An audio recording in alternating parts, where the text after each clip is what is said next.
I pulled into the parking lot of Sapphire at exactly 7:15, a deliberate 15 minutes late. My wife Vanessa had been texting me all afternoon about punctuality, about how crucial tonight was for us, about how this restaurant launch would transform our lives. She had absolutely no idea how right she was about that transformation. Sapphire was the name she'd selected for her restaurant venture. High-end American fusion, she'd described it. The type of establishment where a single steak runs $60 and the wine selection reads like a reference book. She'd spent 2 full years obsessing over every single detail, from custom-designed light fixtures to the exact shade of cream for the napkins. And I'd bankrolled every decision with funds she believed would always be at her disposal. The valet examined my vehicle with poorly concealed disappointment. A 10-year-old sedan, maintained well but obviously not new. Nothing like the luxury vehicles already occupying the lot. I handed him my keys and walked toward the entrance, straightening my tie. I'd chosen my finest suit tonight, charcoal gray with subtle pinstripes. If this was going to be my final appearance with these people, I intended to look impeccable. The instant I stepped through those glass doors, I sensed something was wrong. The atmosphere in the room shifted like someone had adjusted the temperature. Conversations didn't halt exactly, but they became quieter, more intentional. Heads rotated, eyes located me, and then came the smiles, the kind that never reach anyone's eyes, the kind that communicate they know something you don't. I recognized the majority of faces. Her culinary school friends wearing their chef whites like military decorations. The investors she'd pursued for months. Older gentlemen in expensive tailored suits who'd written substantial checks because they enjoyed how she smiled at their tedious stories. Food critics from local publications already holding champagne glasses and appearing bored. Our supposedly mutual friends, couples we'd shared dinner with countless times, people who'd eaten at our table and laughed at our jokes. Every single person was looking at me like I was a punchline they'd all heard previously. I made my way toward the bar area, maintaining a neutral expression. A young bartender, probably 23 and trying excessively hard to appear sophisticated, nodded toward me. "What can I get you?" "Whiskey." "Neat. Make it a double." While he poured, I heard it clearly. A male voice behind me, deliberately loud enough to carry across the space. "Can you believe it? The practice husband actually showed up." Laughter followed immediately. Not tentative or embarrassed laughter, but the confident kind that emerges when everyone shares the same joke. I didn't turn around. I picked up my whiskey glass, took a slow sip, and let the burn settle deep in my chest. Practice husband. That's what they were calling me. Like I was some kind of trial run before she discovered what she actually wanted. "There you are." Her voice cut through the background noise, bright and artificial. I turned to find Vanessa approaching, wearing a black cocktail dress I'd never seen before. Probably purchased specifically for tonight. Probably bought with money from our joint account while she was planning to eliminate me from her life. "You're late," she said, her smile tight and forced. "Traffic," I replied calmly. "The place looks impressive. You must be proud of yourself." Something flickered across her face, too rapid to interpret properly. "We need to talk privately," she said. She didn't wait for my response, just turned and walked toward the door marked private near the back of the dining area. I followed, aware of every pair of eyes tracking our movement. The whispers started before we'd even exited the room. The private office was compact, clearly meant for paperwork and inventory management. A desk, 2 chairs, a filing cabinet. Functional. She closed the door behind us, and the noise from the party became muffled, distant. "I'm glad you came," she started, though her tone suggested the opposite. "Wouldn't miss it. 2 years of planning, $8 million of investment. This is a significant night." Her jaw tightened noticeably. "About that. We need to discuss some changes." "Changes?" She reached into a drawer and extracted a manila envelope, the kind attorneys use for important legal documents. She held it for a moment like she was reconsidering, then placed it on the desk between us. "I think we both know this marriage hasn't been working for quite some time now." I picked up my whiskey and took another measured sip, allowing the silence to stretch uncomfortably. She wanted me to argue, to look surprised, to provide her with some kind of emotional reaction she could use to justify what came next. I gave her absolutely nothing. "I've had legal papers drawn up," she continued. "A clean separation. You keep your investment accounts and portfolio. I keep the restaurant and everything associated with it. We divide everything else fairly. No drama, no fighting.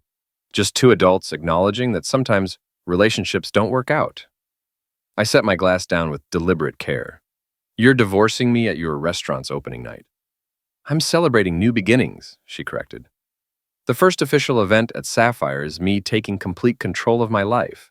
It's symbolic, you understand? Symbolic, I repeated. That's certainly one word for it. She pushed the envelope closer to me. The papers are straightforward. My attorney reviewed everything thoroughly. You just need to sign and we can both move forward with our lives. You told people I was your practice husband. That produced a reaction. Her eyes widened slightly, genuine surprise breaking through her rehearsed composure. Who told you that? Does it matter? Is it accurate? She had the decency to look away. People exaggerate things. I may have said something about learning what I needed in a partnership, about personal growth, about how I was good enough to fund your dream, but not good enough to share it once it became reality. Her expression hardened defensively. Don't make this uglier than it needs to be. You've had a comfortable life with me. A very comfortable life. This isn't about you being inadequate.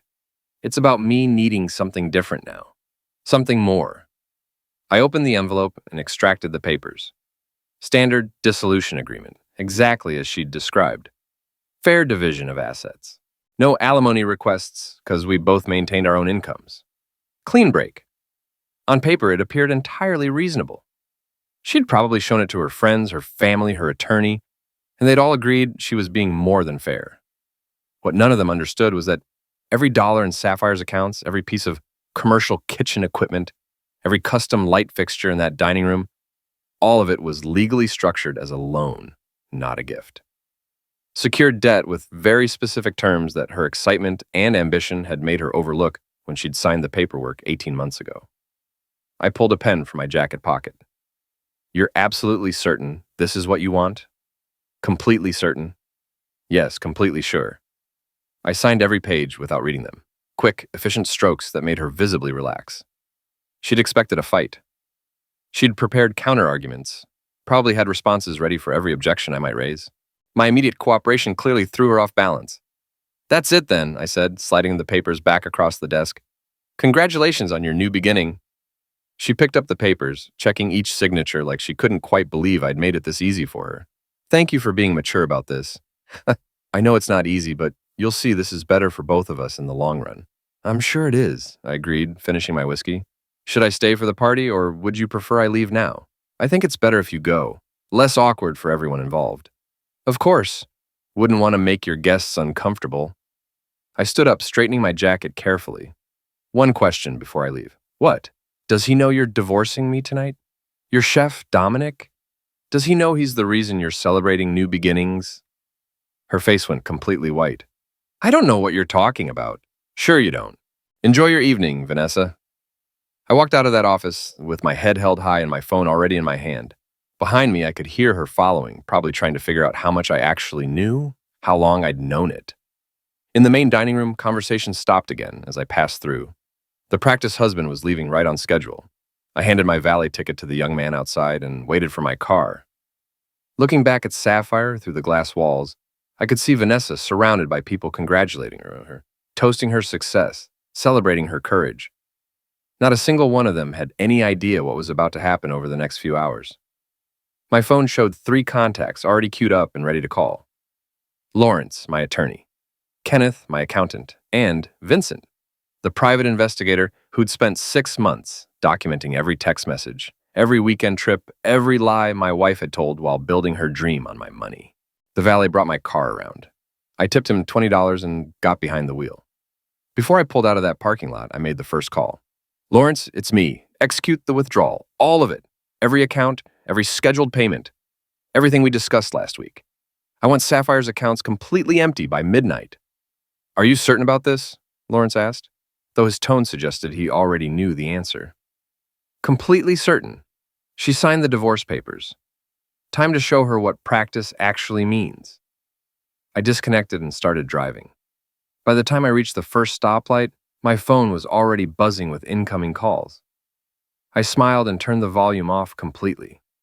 Let her panic. Let her scramble. Let her feel what it's like when the foundation you built everything on suddenly disappears. The drive home took 20 minutes, but I spent most of it on the phone, executing a plan I'd been carefully preparing for 6 months.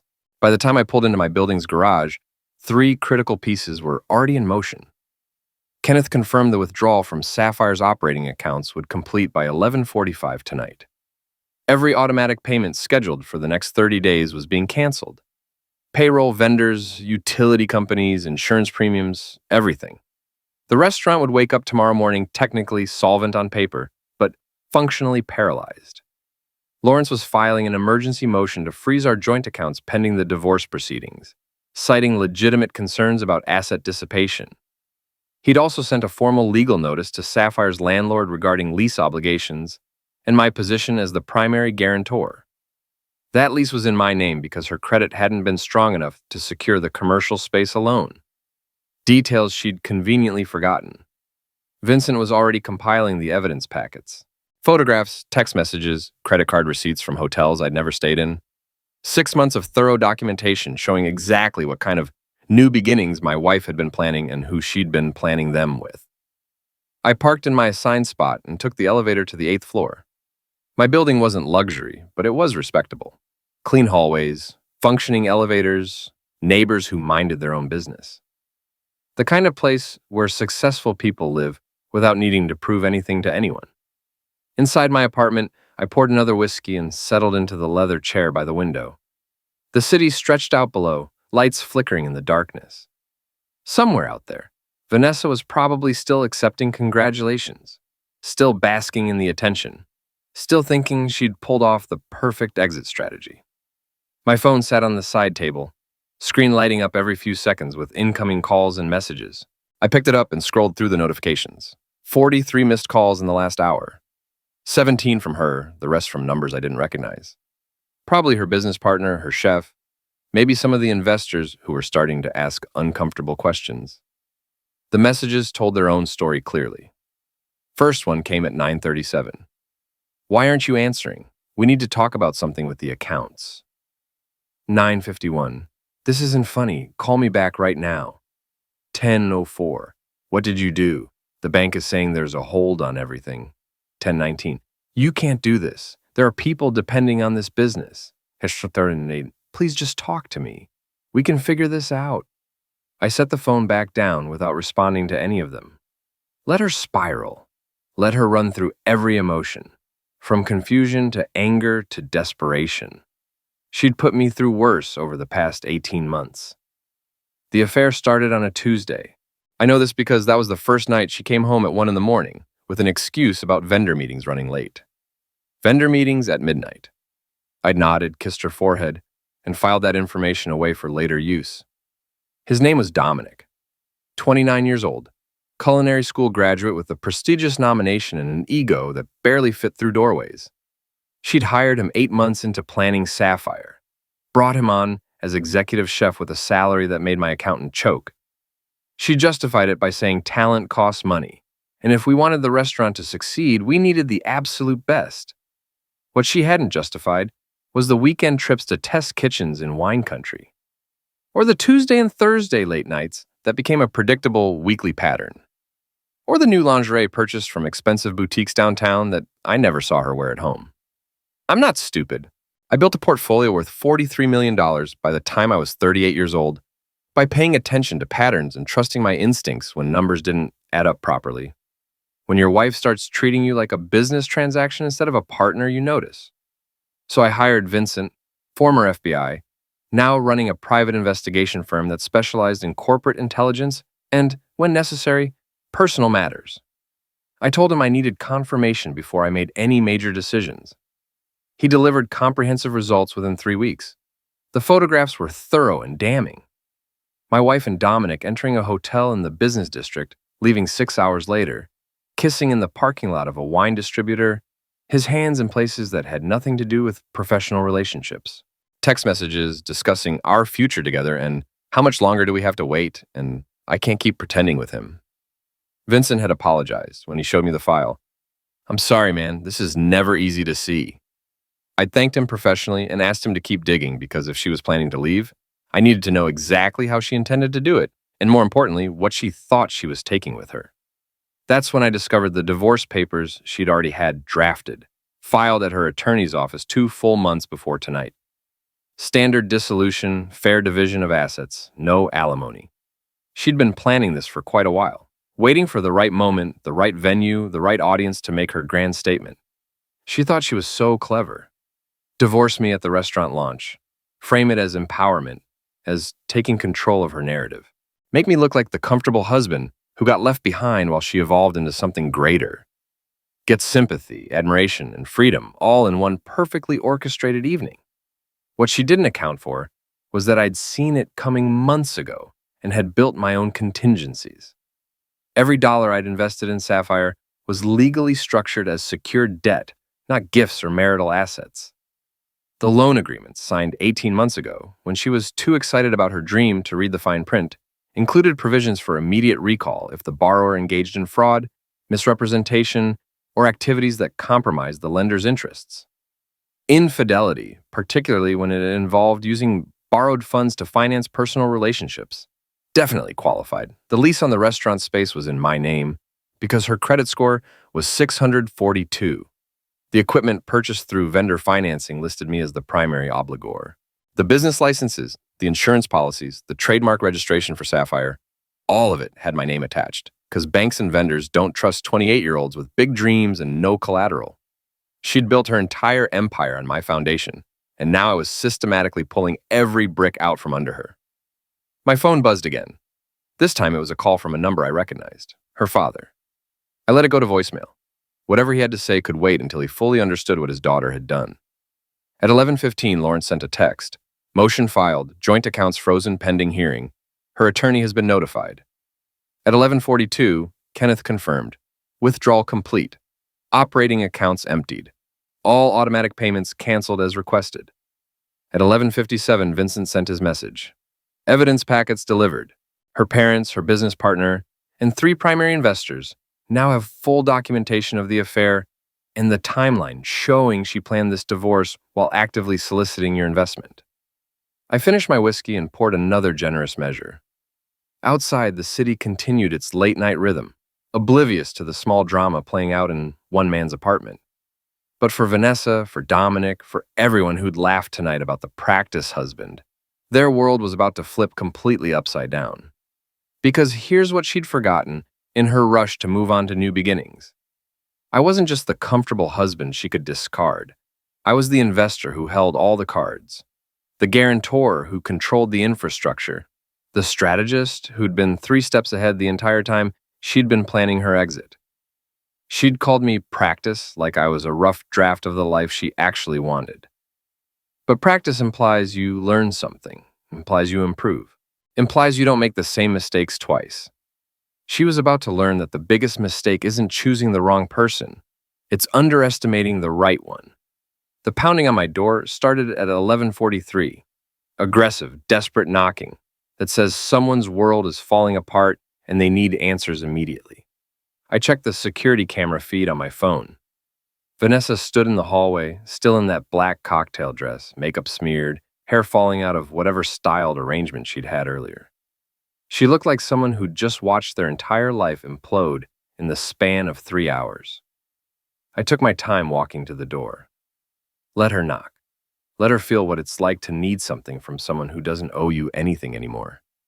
When I finally opened it, she didn't wait for an invitation. She pushed past me into the apartment, spinning around with wild, panicked eyes. "What did you do?" Her voice cracked on the last word.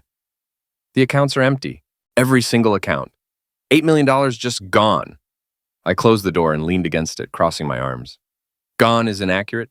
Withdrawn is more precise. You can't do that. That's my money. That's the restaurant's operating capital. We have payroll tomorrow, vendors expecting payment. Actually, it's my money, always was. You borrowed it, signed detailed agreements acknowledging the terms, and now I'm exercising my right to recall the loan. She stared at me like I was speaking another language. "What terms? What are you talking about? You invested in my restaurant. You were supporting my dream." I loaned money to a business venture with specific conditions attached. Conditions you violated. Therefore, the loan is being recalled. It's all perfectly legal. Lawrence can explain the details if you'd like, but I assume you'd rather not pay him $400 an hour for information you should have read before signing. Her face cycled through emotions too rapidly to track. Confusion, anger, disbelief, panic. This is insane. You're destroying my business because you're upset about the divorce. I'm protecting my investment because the borrower engaged in fraud. Fraud? What fraud? I walked past her to the kitchen, poured myself water, let her stand there processing. You solicited investment capital while planning to divorce the investor. You used borrowed funds to finance a personal relationship that compromised your fiduciary responsibilities. You misrepresented your intentions and your commitment to the business venture. Take your pick. Any one of those constitutes breach of contract. Personal relationship. What are you? She stopped, understanding dawning. You knew about Dominic. For 6 months. Every hotel room, every text message, every lie you told while spending my money to build a future with him. Yes, I knew. She sank onto my couch, legs apparently unable to support her anymore. 6 months? You knew for 6 months and you didn't say anything? Why would I? You were busy planning your exit strategy. I was busy planning mine. The difference is mine actually works. This is cruel. You're being deliberately cruel. No, I'm being strategic. There's a difference. Cruel would have been confronting you, making a scene, giving you the emotional drama you could spin into a sufferer narrative. This is just business. You wanted a clean separation, remember? No drama, no fighting. Just two adults acknowledging things didn't work out. She looked up at me, mascara streaking her cheeks. There are staff members depending on me, vendors who've extended credit. My parents invested their retirement savings. You're not just hurting me, you're destroying innocent people. Your parents will be fine. I'm structuring a repayment plan that protects their investment completely. They were innocent in this. They believed in their daughter. I paused. As for the staff and vendors, you should have thought about them before you decided humiliating me publicly was worth the applause. My phone rang. I glanced at the screen and smiled. Excuse me, I need to take this. I answered on speaker. Lawrence, what's the update? The divorce papers she filed have some interesting problems, Lawrence said, his voice filling my apartment. She listed Sapphire as a marital asset subject to community property division. But since it's actually a business venture, funded by recalled debt, it has zero value. In fact, it has negative value once you account for the lease obligations and vendor contracts that are about to default. Vanessa's face went even paler. Additionally, Lawrence continued, the joint account's freeze means she has no access to operational funds for her legal defense, and the evidence Mr. Patterson provided significantly impacts the asset division. Her attorney is going to have a very difficult conversation with her tomorrow morning. Thanks, Lawrence. Send me the preliminary filing by morning. I hung up. Vanessa was staring at me like she'd never seen me before. You're taking everything, she whispered. The restaurant, the accounts, even my ability to fight back. You're leaving me with nothing. I'm leaving you with exactly what you earned, which, if we're being accurate, is a very expensive lesson in consequences. I made a mistake. People make mistakes. I made a series of calculated decisions over 18 months. Decisions that involved lying, cheating, stealing, and planning a public humiliation. That's not a mistake. That's a character reveal. She stood up suddenly, angry now instead of desperate. You're doing this because your ego is hurt. Because you can't handle that I fell in love with someone else. I laughed, actually laughed out loud. You think this is about love? You weren't in love with Dominic. You were in love with the idea of being the successful restaurant owner with the celebrity chef boyfriend. You wanted the story, the image, the validation. Dominic was just the accessory that made the picture complete. You don't know anything about what I feel. I know Dominic stopped returning your calls about 20 minutes ago. Right around the time Vincent sent him the documentation showing Sapphire's bankrupt and you're about to lose everything. Funny how quickly love disappears when the money does. She pulled out her phone, checking something with shaking hands. Whatever she saw confirmed what I'd said. No, he wouldn't. We had plans. Plans that depended on my money funding your future together. Without that, what exactly does he get? A 30-something divorcee with no assets and a failed business. I'm sure that's exactly what a 29-year-old chef with a prestigious nomination is looking for. The fight drained out of her completely. She collapsed back onto the couch, phone falling from her hand. How can you be this cold? I was your wife. We were married for 6 years. You were my wife, and you threw those 6 years away the first time you checked into a hotel with another man. You made your choice, and I'm simply making sure you experience the full consequences of it. What am I supposed to do now? I have nothing, no money, no business, no... Figure it out the same way I did when I started with nothing.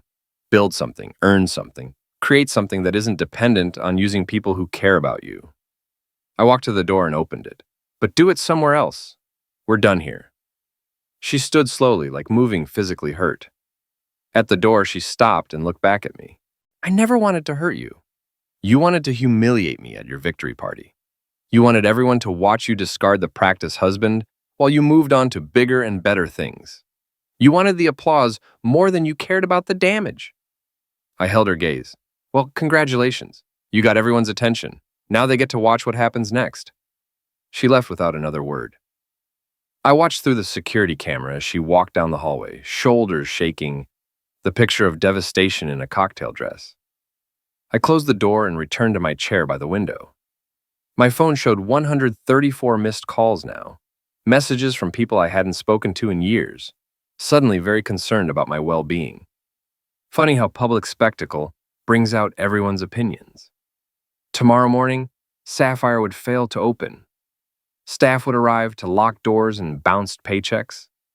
Vendors would call about missed payments. Investors would demand explanations. And Vanessa would have to face every single person she'd celebrated with tonight and explain how spectacularly she'd miscalculated. The restaurant industry is small. Word travels fast. By noon tomorrow, every chef, every investor, every food critic in the city would know the story. Not the version she'd planned to tell, but the accurate one. The one where ambition without integrity leads to destruction. The next 72 hours played out exactly as I predicted. Sapphire never opened for business. Staff showed up Monday morning to find locked doors and a notice from the landlord citing lease violations. By Tuesday afternoon, 3 vendors had filed liens against the business. By Wednesday, the story hit the local food blogs. Highly anticipated restaurant closes before opening day. Financial irregularities cited. The article was careful, legally vetted, but the comment section told the real story. People who'd been at the launch party, people who'd heard the practice husband comment, people who'd witnessed Vanessa's grand declaration. They filled in the details the journalists couldn't print. I spent those 3 days working from home, handling the legal paperwork that Lawrence sent over and watching the fallout unfold through carefully curated updates. Vincent kept me informed about the interesting developments. Dominic had indeed disappeared, blocked her number, avoided her calls, and according to his social media, was already in New York exploring opportunities at restaurants that actually had funding. His prestigious nomination apparently bought him plenty of options with people who didn't come with complicated baggage. The investors were less forgiving. 2 of them had attorneys send demand letters by Tuesday morning. Her business partner, a woman named Rebecca, who'd put in $50,000, showed up at my office on Wednesday. I'm not here to beg, Rebecca said, sitting across from my desk. I just want to understand what happened. I handed her a folder. Everything you need to know is in there. The affair, the timeline, the fact that she solicited investments while planning to divorce her primary financial backer. Your money wasn't lost because I'm vindictive. It was lost because she built a business on fraud. Rebecca flipped through the documentation, her expression hardening with each page. She told us you were controlling, that you were trying to sabotage her independence. I'm sure she did. It's easier than admitting she spent the 18 months lying to everyone who trusted her. My $50,000 is gone. The business has liabilities exceeding assets by roughly $200,000. You're not getting anything back. Neither is anyone else except her parents, who I'm protecting because they were genuinely innocent. Rebecca closed the folder and stood. For what it's worth, I'm sorry. We should have done more due diligence on her character, not just her business plan. After she left, I returned to reviewing contracts for an actual investment opportunity, one involving people who understood that trust and integrity matter more than ambition. Thursday afternoon, my attorney called with the final numbers. Divorce will be finalized in 60 days, Lawrence said. She's not contesting anything because she can't afford to. You retain all significant assets. She gets her personal belongings and the balance in her individual checking account, which according to the bank statements is currently $473. Her parents' repayment structure is in place. They'll receive their full investment back over 36 months with interest. Friday morning, I received an unexpected visitor. Her father knocked on my door at 8 a.m. looking like he'd aged 5 years in 5 days. "Can we talk?" he asked quietly. I let him in. He sat heavily on my couch, the same spot his daughter had collapsed on days earlier. "I came to thank you," he said quietly, "for protecting our investment. We would have lost our home without that repayment plan. You were innocent. You believed in your daughter. That shouldn't cost you everything." He nodded, staring at his hands. "She called me yesterday, asked if we could help her get an apartment, co-sign a lease. I told her no. I didn't respond. Wasn't my place. I raised her better than this," he continued. "I taught her about integrity, about keeping your word, about treating people with respect. And she threw it all away. For what? A fancy restaurant and a chef who ran the moment things got difficult. Some lessons can't be taught. They have to be experienced." He looked up at me. "You could have destroyed her completely, sued her for fraud, pressed charges, and made sure she never worked again. But you didn't. Why?" "Because that would have been about revenge. This was about consequences. There's a difference." He stood to leave, then paused at the door. "She's working as a hostess at a place downtown, starting over from the bottom. Maybe that's what she needs." After he left, I stood at my window, watching the city wake up. Somewhere out there, my soon-to-be ex-wife was learning what it meant to build something without shortcuts, without using people, without thinking charm and ambition were substitutes for character. 6 weeks later, I signed the final divorce papers in Lawrence's office. She wasn't there. Her attorney delivered her signature separately, probably because she couldn't afford to take time off from her hostess job. Lawrence slid the documents across his desk. "It's done. Clean break. No ongoing obligations. You're officially free." I signed the last page and felt nothing. No relief, no sadness, just the mild satisfaction of closing a chapter that should have ended differently. "Her attorney mentioned she's applied to 3 culinary positions," Lawrence added. "Line cook work, starting from scratch. Good, maybe she'll learn something this time." I left his office and drove to the building where Sapphire had been. New ownership signs were already up. Some coffee chain was taking over the space, ripping out her custom fixtures and expensive equipment. 2 years of planning, $8 million in investment, all of it reduced to salvage value and cautionary tale. That evening, I met Vincent for drinks at a bar downtown. He'd finished his final invoice, closed the investigation file, and wanted to deliver it personally. "You handled this better than most people would have," Vincent said, sliding the folder across the table. "Most guys in your position either cave completely or burn everything down, including themselves. You didn't do either. I just made sure the consequences matched the choices. Still takes discipline." He raised his glass. "To smart investments and knowing when to cut losses." We drank to that. Walking back to my car, I passed the restaurant where she worked. Through the window, I could see her seating customers, wearing a standard uniform, smiling that professional smile she'd perfected. She looked tired but focused. Older, somehow. She glanced toward the window, and our eyes met for exactly 2 seconds. No recognition, no acknowledgement. Just 2 strangers passing in the night. I kept walking. 3 months ago, she'd called me her practice husband at a party full of people who laughed at the joke. Tonight, she was practicing humility at a hostess stand, while I walked away with everything I'd built and protected. Months after signing the divorce papers, I sold my investment firm to a larger company for $62 million. The deal closed on a Tuesday, and I spent that evening alone in my apartment, thinking about what came next. My phone rang. Unknown number. I almost didn't answer. "It's me." Her voice quieter than I remembered. "I heard about your sale. Congratulations." "Thank you." Silence stretched between us. Finally, she spoke. "I wanted to apologize. Not because I expect anything, but because you deserve to hear it. I was wrong about everything, the way I treated you, the choices I made. Thinking success meant leaving behind the person who helped me get there. I appreciate that. Dominic is engaged now, to an investor's daughter in New York. I saw it on Instagram."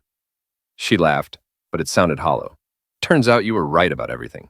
I usually am when it comes to people's motivations. I'm managing a restaurant now. Small place, nothing fancy, but it's honest work.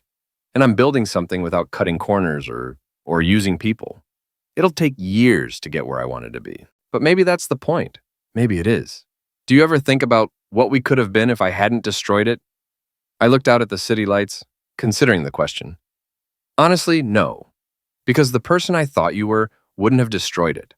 I was married to someone who didn't actually exist. She was quiet for a long moment. That's fair. Goodbye. I hope you find someone who deserves what you're willing to give. I hope you become someone who deserves what people are willing to give you. The line went dead. I deleted her number from my phone and poured the last of my whiskey. Tomorrow I'd start looking at opportunities in different cities, different ventures, different possibilities. The practice was over. The real beginning was just starting. She taught me that some people view relationships as stepping stones to something better. I taught her that stepping stones have a way of disappearing when you stop respecting the foundation they provided. Fair trade.